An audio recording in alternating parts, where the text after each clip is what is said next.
Hello class, today we are going to start our next topic, that is universities and humanism, and this topic is on page number 155 in your NCERT book.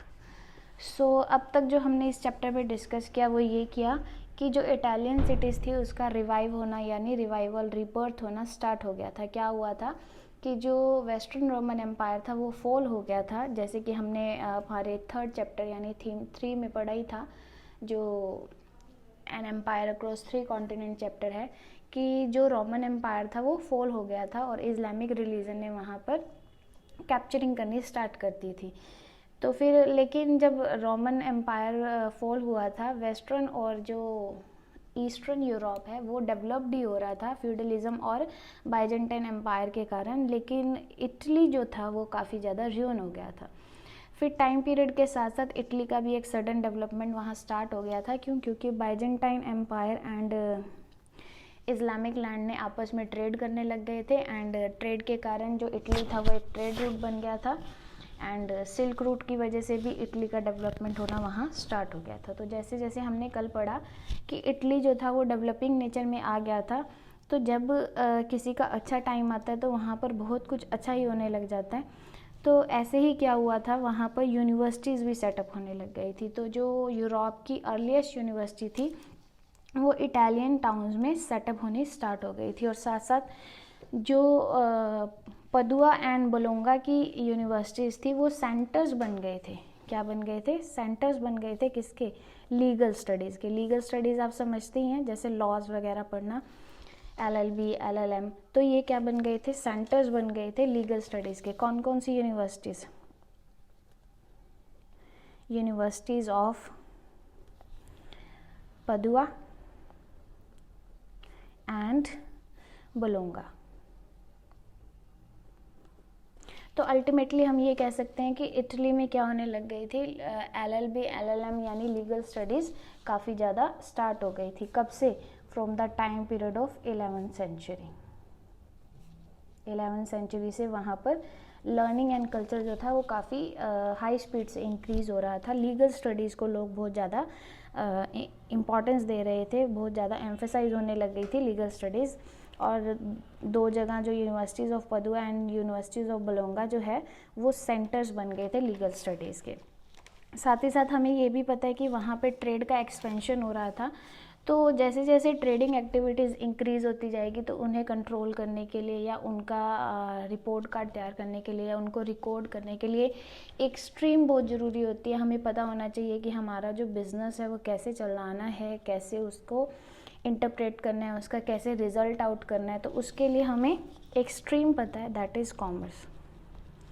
तो commerce में ये सारी बातें सिखाई जाती हैं कि कैसे एक बिज़नेस को रन करना चाहिए, क्या क्या कैपेबिलिटीज़ होनी चाहिए, कैसे रिकॉर्डिंग की जा सकती है अपने बिज़नेस की, और कैसे ये पता लगा सकता है कि हमारा बिज़नेस प्रॉफिट में है या लॉस में। तो उस तरह जो ये सारी बातें हमें एक स्ट्रीम में पता चलती है तो उस स्ट्रीम को हम कॉमर्स कहते हैं। तो वहाँ पर कॉमर्स की जो डिमांड थी वो भी बहुत ज़्यादा इंक्रीज़ हो गई थी। क्या हो गई थी? इंक्रीज़ हो गई थी। तो ये एक चीफ एक्टिविटीज़ बन गई थी। क्या बन गई थी? चीफ एक्टिविटीज़ बन रही थी। यानी हम अल्टीमेटली ये कह सकते हैं कि वहाँ पे डिमांड इंक्रीज़ हो गई थी। डिमांड इंक्रीज़ हो गई थी किसकी? लॉयर्स की एंड नोटरीज की। नोटरीज आप समझते ही हैं। तो लॉयर्स और नोटरीज की क्या हो गई थी? डिमांड इंक्रीज़ हो गई थी। यानी हम कह सकते हैं कि वहाँ पे सॉलिसिटर एंड रिकॉर्ड कीपर, यानी जो बिज़नेस की ट्रांजैक्शंस को रिकॉर्ड करके रखता है, उसे रिकॉर्डिंग आती है, उसे हम एक अकाउंटेंट भी कह सकते हैं, रिकॉर्ड कीपर भी कह सकते हैं, नोटरी भी कह सकते हैं। तो उस चीज़ की वहाँ पर डिमांड होनी शुरू हो गई थी।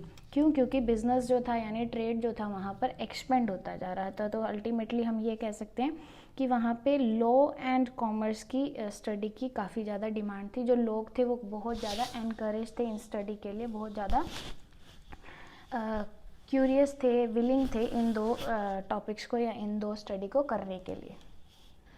फिर ये कुछ टाइम पीरियड तक ऐसा चलता रहा, लेकिन फिर एक टाइम आया जब इनकी जो डिमांड थी या इनकी जो इम्पोर्टेंस थी, किन किन की?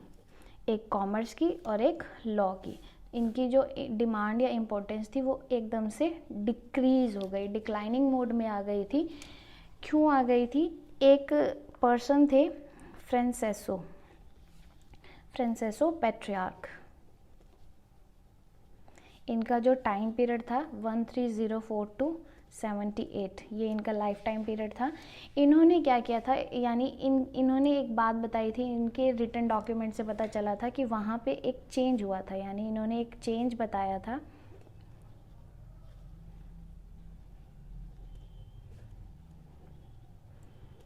और वो चेंज क्या था? वो चेंज ये था कि अगर लोग जो हैं वो लगातार लॉ और कॉमर्स को पढ़ते जाएंगे तो वो एक मशीनरी की तरह बिहेव करने लग जाएंगे, तो वहाँ पे जो ह्यूमैनिटी है ना वो ख़त्म हो जाएगी। ह्यूमैनिटीज़ मीन्स हमें ये नहीं पता चलेगा कि जो ह्यूमन का ओरिजिन है वो कैसे हुआ, जो ह्यूमन की फीलिंग्स हैं एक दूसरे के लिए वो कैसे ओरिजिनेट होती हैं या वो कैसे फील करता है। तो जो ह्यूमैनिटी थी ना वो वहाँ पर डिक्रीज़ हो जाएगी, ख़त्म हो जाएगी, सिविलाइजेशन जो है वो ख़त्म हो जाएगी। तो इन्होंने ये बताया था कि हमें क्या यूरोपियंस को क्या करना चाहिए, रोमन हिस्ट्री के बारे में भी पता होना चाहिए। रोमन हिस्ट्री को भी सिग्निफिकेंट सब्जेक्ट बना के उसको भी डिफरेंट यूनिवर्सिटीज़ में, स्कूल्स में पढ़ाना चाहिए, ताकि हमें ये पता चल सके कि जो हमारे एंसेस्टर्स हैं वो कहाँ से ओरिजिनेट हुए हैं, यानी जिस कंट्री में हम रह रहे हैं उसका क्या पास्ट था, इस बारे में भी हमें क्या होनी चाहिए, नॉलेज होनी चाहिए। तो फ्रांसेस्को पेट्रियार्क ने ये इस चेंज पर काफ़ी ज़्यादा एम्फेसाइज किया था और ये एक सडन चेंज वहाँ पर आने लग गया था। तो जो एजुकेशनल प्रोग्राम थे ना उनमें एक चीज़ ऐड होने लग गई थी, एजुकेशनल प्रोग्राम में एक चीज़ ऐड होने लग गई थी, एक और नई स्ट्रीम आ गई थी, दैट इज़ ह्यूमैनिटीज़। जो आप भी पढ़ रहे हैं, आप भी एक ह्यूमैनिटीज़ का सब्जेक्ट पढ़ रहे हैं, हिस्ट्री, आप भी ह्यूमैनिटीज़ स्ट्रीम से बिलोंग करते हैं। तो एजुकेशनल प्रोग्राम में एक और सब्जेक्ट ऐड कर दिया गया था, ह्यूमैनिटीज़। तो 15th सेंचुरी का जो अर्ली टाइम पीरियड था, early time of 15th century, एक वर्ड बहुत ज़्यादा यूज़ किया जाता था, दैट इज़ ह्यूमैनिस्ट। क्या वर्ड यूज़ किया जाता था? ह्यूमैनिस्ट। ह्यूमैनिस्ट जो यूज़ किया जाता था ना वो उन लोगों के लिए यूज़ किया जाता था जो कि कौन होते थे? मास्टर्स होते थे, who taught grammar, rhetoric,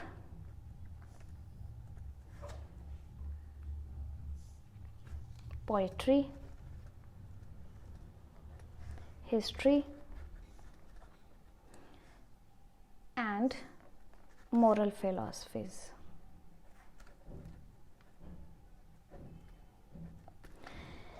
तो ह्यूमैनिस्ट किसको कहा जाता था? ऐसे टीचर्स को कहा जाता था जो ग्रामर पढ़ाते थे। रिटोरिक का मतलब एक ऐसा तरीका जिसमें आप लिखना और बोलना सीखते हैं और इस तरह से लिखना और बोलना सीखते हैं जिससे आप दूसरों को इन्फ्लुएंस कर सकें। तो रिटोरिक, पोइट्री आपको पता ही है, पोएम से रिलेटेड, हिस्ट्री जो पास्ट के बारे में बताए, मॉरल फिलॉसफी यानी जिससे हमें कुछ सीखने को मिलता है। तो ऐसे लोगों को क्या कहा जाता था? ह्यूमैनिस्ट कहा जाता है। यानी अल्टीमेटली हम ये कह सकते हैं कि इन चीज़ों के बारे में भी लोग जानना शुरू कर गए थे, लोगों ने पढ़ना वहाँ स्टार्ट कर दिया था। तो जो ह्यूमैनिटी वर्ड आया था वो लैटिन वर्ड से आया था। तो ह्यूमैनिटी का ओरिजिनेशन कहाँ से हुआ था? एक लैटिन वर्ड से हुआ था जिसका नाम था ह्यूमैनिटिस।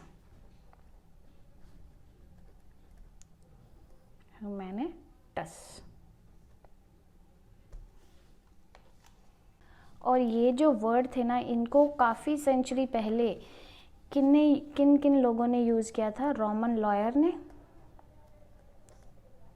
एंड एसेसिस्ट सिसेरो ने।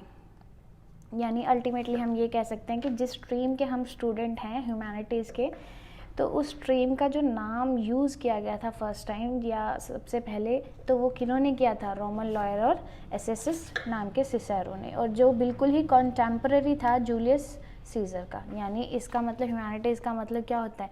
अपने कल्चर को जानना। अपने ट्रेडिशंस को जानना।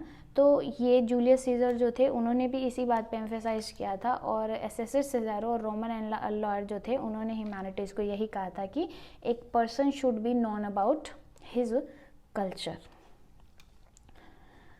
तो उन्होंने ये भी कहा था कि ये जो कल्चर है वो कोई रिलीजन से कनेक्टेड नहीं है, यानी ह्यूमैनिटीज़ के जो सब्जेक्ट हैं वो not connected to any religion,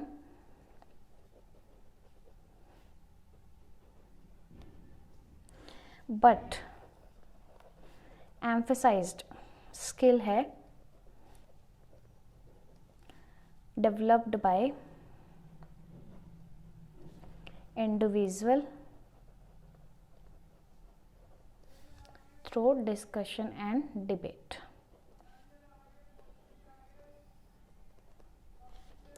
means ultimately ये कहने का मतलब कि जो ह्यूमैनिटीज़ है वो किसी भी धर्म से रिलेटेड नहीं है, बल्कि एक ऐसी स्किल है जिसको एक पर्सन खुद ही क्या कर सकता है, डेवलप कर सकता है डिस्कशन से और डिबेट से, यानी वाद विवाद से और बहस से इस स्किल को डेवलप किया जाता है। एक पेज नंबर 156 पे ब्लू कलर का बॉक्स दिया हुआ है, उसमें एक बात कही हुई है, वो बात कही है जियोवेनी पिको डेला मिरांडोला ने। ये एक ह्यूमैनिस्ट हैं, जियोवेनी पिको डेला मिरांडोला। इनका नाम आप अपनी बुक में से देख के लिख लेना। ये कौन है? ये एक ह्यूमैनिस्ट हैं फ्लोरेंस के। फ्लोरेंस आपको पता ही है, एक सिटी है इटली की जो बहुत ज़्यादा डेवलप्ड है, जिसे city of learning and art भी कहा जाता है। तो वहाँ की ये क्या है, ह्यूमैनिस्ट है। उन्होंने ये कहा कि जो ये स्किल है ना उसे डेवलप्ड किया जा सकता है, developed bye debates and discussion के द्वारा हम अपने माइंड को क्या कर सकते हैं, बहुत ज़्यादा प्रिपेयर कर सकते हैं, बहुत ज़्यादा एडवांस कर सकते हैं, बहुत ज़्यादा स्ट्रोंग कर सकते हैं। जैसे कि एक ह्यूमन बॉडी को डेवलप्ड करने के लिए, पावरफुल करने के लिए जिम्नास्टिक और एक्सरसाइज की ज़रूरत होती है, वैसे ही हमारे माइंड को डेवलप करने के लिए डिबेट एंड डिस्कशन की ज़रूरत होती है। तो उन्होंने ह्यूमैनिटी को इसी स्किल से क्या किया है, कनेक्ट किया है कि ह्यूमैनिटी एक ऐसी स्किल है जिसको हम डेवलप कर सकते हैं डिबेट एंड डिस्कशन से। ये जो बात है ये एज इट इज़ ही क्या की गई है, उस बॉक्स में कही गई है। आप एक बार रीड आउट कर लेना, आपको समझ आ जाएगी। तो ये जो रिवोल्यूशनरी आइडियाज़ आने लग गए थे ना, ये वहाँ पर एक आग की तरह फैलने लग गए थे, यानी इस आइडिया की या इस स्ट्रीम की बहुत ज़्यादा वहाँ पर डिमांड होने लग गई थी। हर यूनिवर्सिटीज़ में इसकी डिमांड होने लग गई थी। जैसे कोई मार्केट में नई नई चीज़ आ जाती है तो उसकी डिमांड हो जाती है। जैसे अब पहले 4G का बहुत ज़्यादा डिमांड था, अब 5G की बहुत ज़्यादा डिमांड है। जैसे मार्केट में कोई नई चीज़ आई तो उसकी डिमांड इंक्रीज़ हो जाती है। तो उस टाइम पे भी क्या हुआ था, जो ह्यूमैनिटीज़ था वो एक रेवोल्यूशनरी आइडिया बन के आया था और इसमें मार्केट में बहुत ज़्यादा डिमांड हो गई थी। तो हर यूनिवर्सिटीज़ में इस सब्जेक्ट्स को लॉन्च किया गया था। तो जो 13th सेंचुरी का टाइम पीरियड था, यानी 13th सेंचुरी के टाइम पीरियड में जो फ्लोरेंस था वो अभी सेंटर नहीं बना था ट्रेड एंड लर्निंग का, लेकिन after till the time period of 15th century जो फ्लोरेंस था वो सेंटर ऑफ लर्निंग और ट्रेड बन चुका था, यानी बहुत ज़्यादा वहाँ पर डेवलपमेंट हो गया था। आई थिंक आपको समझ आ गया होगा व्हाट आई मीन टू से। तो उन्होंने ये भी कहा था कि एक सिटी को देखो, एक सिटी को हम डेवलप्ड कब कहेंगे, एक सिटी को हम डेवलप तब कहेंगे जब उसका इंफ्रास्ट्रक्चर स्ट्रॉन्ग होगा या वो वेल्थ वाइज बहुत ज़्यादा स्ट्रॉन्ग होगी। अगर हम किसी सिटी में चले जाते हैं तो उसमें वहाँ पर जो रोड्स हैं वो बहुत अच्छी हैं, बिल्डिंग्स जो हैं वहाँ पे बहुत अच्छे हैं, हॉस्पिटल्स बने हुए हैं, पार्क हैं, तो हम कहेंगे एक वेल डेवलप्ड सिटी है। तो हम वेल्थ वाइज क्या करते हैं, एक सिटी के डेवलपमेंट देखते हैं, लेकिन वह ये भी कहा जाता है कि उसके सिटीजन से,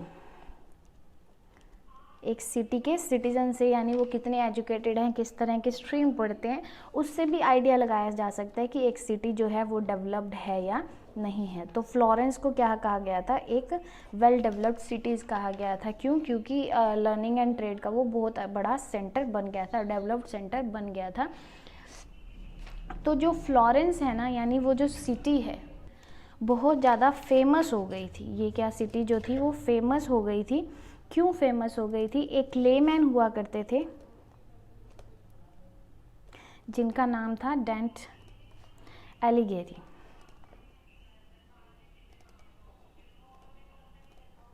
इन्होंने क्या लिखा था? रिलीजियस थीम लिखी थी। क्या लिखी थी? रिलीजियस थीम लिखी थी जो फ्लोरेंस के बारे में थी। और एक पर्सन थे ग्योटो, ये एक आर्टिस्ट थे। इन्होंने पेंटेड बनाई थी, यानी पोर्ट्रेट पेंटिंग बनाई थी, पोर्ट्रेट्स बनाई थी। और वो जो पोर्ट्रेट है ना वो आपकी बुक में दिखाई गई है। वो पोर्ट्रेट जो थी वो काफ़ी डिफरेंट पोर्ट्रेट थी जो पहले के जो आर्टिस्ट थे बनाया करते थे। पहले कौन सी फिगर्स बनती थी? स्टिफ फिगर्स बनती थी। स्टिफ फिगर्स मतलब जो फ्लेक्सिबल नहीं होती थी, जिसको मूव करना, बेंड करना काफ़ी ईजी नहीं होता था। लेकिन ग्योटो ने क्या बनाई थी? एक पोर्ट्रेट बनाई थी जो स्टिफ फिगर से काफ़ी डिफरेंट थी। और कहा जाता है कि वो बेबी ज्यूसेस की फिगर है। मैं आपको आपकी बुक में दिखाती हूँ। देखिए ये जो ज्यूटर्स की पेंटिंग है, जो चाइल्ड ज्यूसेस हैं यानी बेबी ज्यूसेस हैं, ये पिक्चर बनाई गई थी फर्स्ट टाइम में फ्लोरेंस में। तो फ्लोरेंस जो थी वो वहाँ बहुत ज़्यादा डेवलप्ड होने लग गई थी। और वहाँ पे एक वर्ड यूज़ किया जाने लगा था। क्या वर्ड यूज़ किया जाने लगा था? रेनाइंस मैन। क्या यूज़ किया जाने था? रेनाइंस। रेनाइंस हमें पता ही है क्या होता है? रीबर्थ या रिवाइवल। मतलब मैन का क्या हो गया था? रीबर्थ हो गया था, रिवाइवल हो गया था। रिवाइवल यहाँ हम कहेंगे स्किल्स में, यानी मैन की जो स्किल्स थी वो बहुत ज़्यादा डेवलप्ड हो गई थी, रिवाइव हो गई थी, उसकी स्किल्स में कुछ क्वालिटीज़ ऐड हो गई थी। तो रेनाइंस मैन उस पर्सन को कहा जाता था जिसमें स्पेशल स्किल्स यानी एक्स्ट्रा स्किल्स या इंटरेस्ट होते थे। क्या होते थे? स्किल्स और इंटरेस्ट होते थे। लिमिटेड नहीं था वो रिलीजन से, और भी बातें उसने सीखनी शुरू कर दी थी। तो ऐसे पर्सन को रेनाइंस कहा जाता था। और कुछ पार्ट्स में वो स्कॉलर्स भी कहलाते थे। ऐसे स्कॉलर्स जो डिप्लोमेट हैं, थियोलॉजियन है एंड आर्टिस्ट हैं। यानी इन तीन चीज़ों के कॉम्बिनेशन को क्या कहा जाता था? रेनाइंस कहा जाता था। डिप्लोमेट आपको पता ही है क्या होता है? डिप्लोमेटिक होना, हर सिचुएशन को संभालना। थियोलॉजियन मतलब जिसको रिलीजन की बहुत ज़्यादा नॉलेज होती है। और आर्टिस्ट को आपको पता ही है, जो आर्ट एंड क्राफ्ट से रिलेटेड पर्सन होता है उसे हम आर्टिस्ट कहते हैं। तो इस कॉम्बिनेशन को क्या कहा गया था? रेनाइंस मैन कहा गया था। ये जो कॉम्बिनेशन है, यानी ये जो यूज़ है वो स्कॉलर्स द्वारा यूज़ किया गया था रेनाइंस मैन के लिए। तो यही टॉपिक है। एक बार मैं आपको फिर से फटाफट रिवीजन करवा देती हूँ कि what we have discuss today. हमने बात की यहाँ पे यूनिवर्सिटीज़ एंड ह्यूमैनिज़्म की, कि जो इटली था उसका डेवलपमेंट शुरू हो गया था और वहाँ पे यूनिवर्सिटीज़ सेटअप होने लग गई थी। तो पहले जो यूनिवर्सिटीज़ थी वहाँ पर कॉमर्स एंड लॉ की स्टडी में बहुत ज़्यादा सिग्निफिकेंट थी। फिर धीरे धीरे इनकी जो डिमांड थी वो कम हो गई थी। कॉमर्स क्यों वहाँ पे बढ़ गई थी? क्योंकि वहाँ पे ट्रेडिंग एक्टिविटीज़ इंक्रीज़ हो गई थी। और लॉ भी बहुत ज़्यादा इम्पॉर्टेंट रोल प्ले कर रहा था। क्योंकि लोगों को वहाँ पर लीगल एडवाइजेस की ज़रूरत पड़ रही थी। तो इस तरह से वहाँ पे इन दो स्ट्रीम्स की बहुत ज़्यादा डिमांड हो गई थी। लेकिन एक ऐसा टाइम आया कि ये डिमांड कम हो गई और एक सडन चेंज आने लग गया, जिस सडन चेंज को फ्रांसेस्को पेट्रियार्क नाम के बंदे ने रिप्रेजेंट किया था। और वो ये किया था कि एक पर्सन को अपनी रोमन यानी यूरोपियंस को अपनी रोमन हिस्ट्री के बारे में भी पता होना चाहिए। तो एजुकेशनल प्रोग्राम में एक और सब्जेक्ट ऐड कर दिया गया था, ह्यूमैनिटीज़। तो अर्ली टाइम 15th सेंचुरी में ह्यूमैनिस्ट उस पर्सन को कहा जाता था जो ग्रामर, रियोट्रिक, पोइट्री, हिस्ट्री और मोरल फिलॉसफी को पढ़ाते थे। तो ह्यूमैनिटीज़ जो वर्ड है वो ह्यूमैनिटस से आया है, जो एक लैटिन वर्ड है जिसे रोमन लॉयर और एसेस्ट सिसेरो ने फर्स्ट टाइम यूज़ किया था। तो उसका मतलब भी एक बंदे को अपने कल्चर के बारे में, अपने पास्ट के बारे में पता होना चाहिए। तो इसी से रिलेटेड जियोवैनी पिकोडेलो ने भी कुछ कहा था। वो ये कहा था कि एक पर्सन अपने माइंड को डेवलप कर सकता है डिबेट और डिस्कशन से, जैसे हम अपनी बॉडी को एक्सरसाइज और जिम से डेवलप कर सकते हैं। तो एक ये जो रिवोल्यूशनरी आइडियाज़ था ये बहुत ज़्यादा वहाँ पर स्प्रेड होने लग गया था। बहुत ज़्यादा डिमांड बढ़ गई थी। यूनिवर्सिटीज़ में इस सब्जेक्ट की लॉन्च शुरू हो गई थी। लेकिन जो फ्लोरेंस था ना वो 13 सेंचुरी तक अभी तक इतना डेवलप नहीं हुआ था centre of trade and learning के लिए, लेकिन 15 सेंचुरी में ये बहुत ज़्यादा डेवलप्ड हो गया था और ये ट्रेड एंड लर्निंग का बहुत डेवलप्ड सेंटर बन गया था। तो एक सिटी को डेवलप तब भी कहा जाता है जब वो वेल्थ वाइज, लेकिन एक वर्ड भी यूज़ किया गया कि उसके सिटीज़न के थ्रू भी क्या किया जा सकता है, एक सिटी को डेवलप्ड और अंडर डेवलप्ड या कहा जा सकता है।